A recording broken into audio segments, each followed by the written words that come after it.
Guys, this is John. I wanted to share with him a ride in the Miata. So John is actually a war hero and we're very proud of him, and I'm just doing my duty. I'm gonna be able to take him for a ride because hell, it's gonna be fun and I really enjoy giving rides. But this thing is not for the faint of heart, and it's not for a little bit larger individuals. So you're on the larger end, and but it's really meant for somebody that's probably about 5'4", 5'5", you know.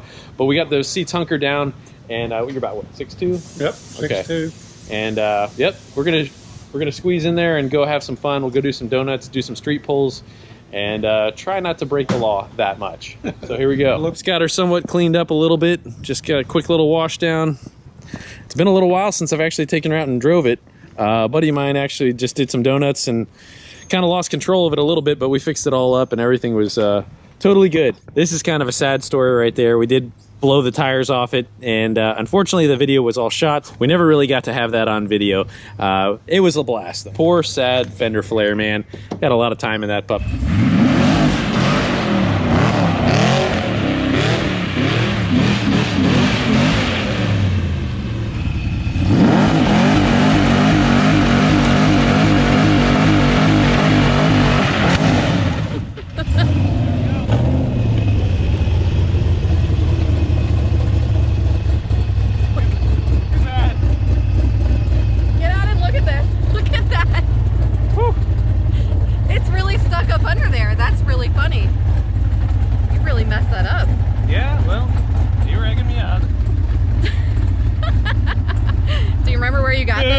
No, I don't. Oh my God.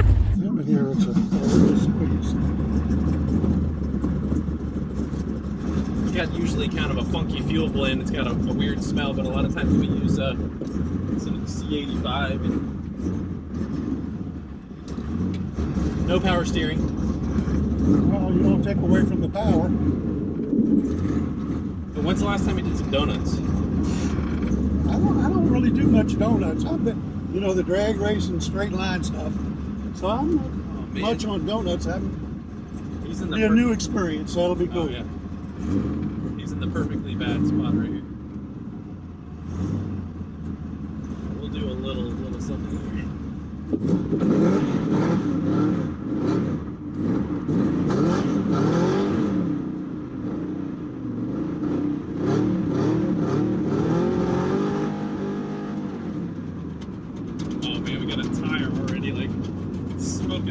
Oh my gosh.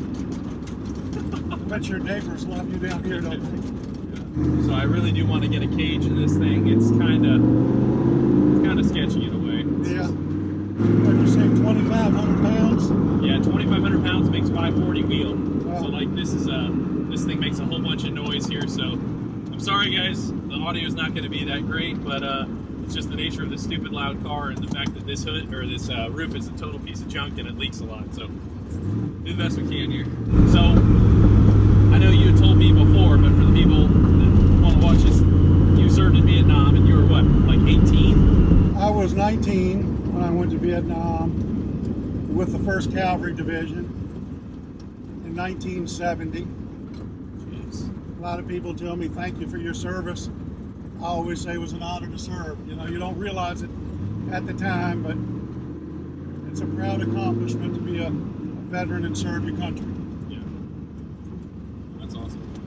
I was having a conversation with somebody yesterday, and he gave us a whole bunch of parts and stuff. And he's like, man, I can't thank you enough for what you're doing. He's like, I got a bunch of family members that are veterans and stuff. And he's like, what you're doing is just awesome. And I was like, man, like, honestly, I feel blessed that you feel like that, because I was like, dude, it's cool that that's a small little nothing. Right. That I can give back, because I mean everybody appreciates, you know, somebody recognizing their contribution. Yeah. And also, you doing this for them is a great thing. I gotta ask you, so what's one of the baddest naturally aspirated cars you've ever had? I used to have a '65 GTO when I was a kid, and I thought that was probably one of the baddest cars I ever had. But back in the '60s, you know, that there's a huge difference between then and now, for sure. So I would guess, what did that have, like a 455 or something like that? It was actually a 389 with 3 deuces, but back then they were, you know, they were one of the first ones out, the GTOs, you know, with a real muscle cars back in the day. Did you track it? I never did. I never did track that car. After that, I had a Camaro, 68 Camaro, which I used to go to the track all the time with and do low 13s. Like, that was crazy fast back then. That was pretty fast, yep. We just finished up an NA build yesterday. There was a 427 that made like 622, and it made like 560 torque, and it's not so much the peak number, but the torque. And I mean, like, your GTO, that thing probably didn't rev like crazy, but the torque was strong. Yeah, I'm sure. Yeah. This car's like it's a bit untamed. It's just like, it's a little wily, you know. It's a fun car though. Yeah, it's got some monster torque, and the gearing's really long too. I mean, it's like, you know, just like that other car that was a C6 Z06 that made that kind of power, and I have this thing geared the same way. So it's like, you know, first gear is about 60, second gear is about 90, third gear is about 125, and fourth gear is like 155, all at the top, you know. So, and it's got a little itty bitty tire, so I knew I was going to be limited with the itty bitty tire. So I was like, well, and the other thing too is that honestly, when I had stock heads, it was so perfect. Like, it didn't really spin. Now, once we put the heads on there, it gained like 25, 30 pound-feet of torque and just put it over the edge. It was just, everything was, that was the, more than the straw. That was, it broke the camel's back. Have you been 150 in this? Yeah. Wow. Yeah. I'm sure that's a scary ride. Yeah, it's pretty sketchy. What's crazy about this car though is that as it was a factory Miata, it at 100 miles an hour was scary. It's just like, it was just so drifty and all darty and stuff. And once I cleaned up, did all the underbody stuff, and I had a Lotus Elise diffuser on there that was been modified, it really just, it gained a lot of top end. It just really cleaned up quite a bit. All right, ready?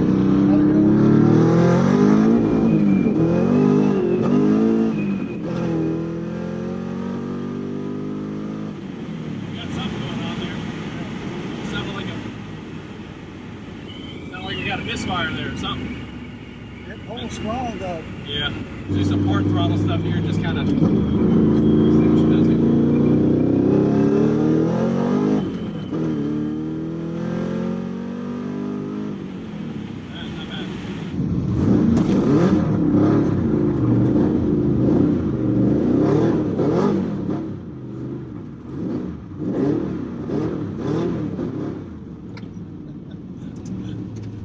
Well, if at least that we just did some donuts and you haven't done donuts in a while, I'm glad to be able to do that. So it was a lot of fun, Jeremy. On that note, I mean, I'm sorry she wasn't performing totally well. It was great. We'll have to work on some crap here before we take the next little deal, but that might be unfortunate, but hey, at least I was able to share a little something for a little while, and we're going to have to figure out a couple other things that's going on stupid with the car, but hey, that's a good thing, and I'm glad I was able to share it with you. I wish you well tomorrow. Thank you. We'll see, and we definitely appreciate you and your service, sir. Thank you, Jeremy. Appreciate it.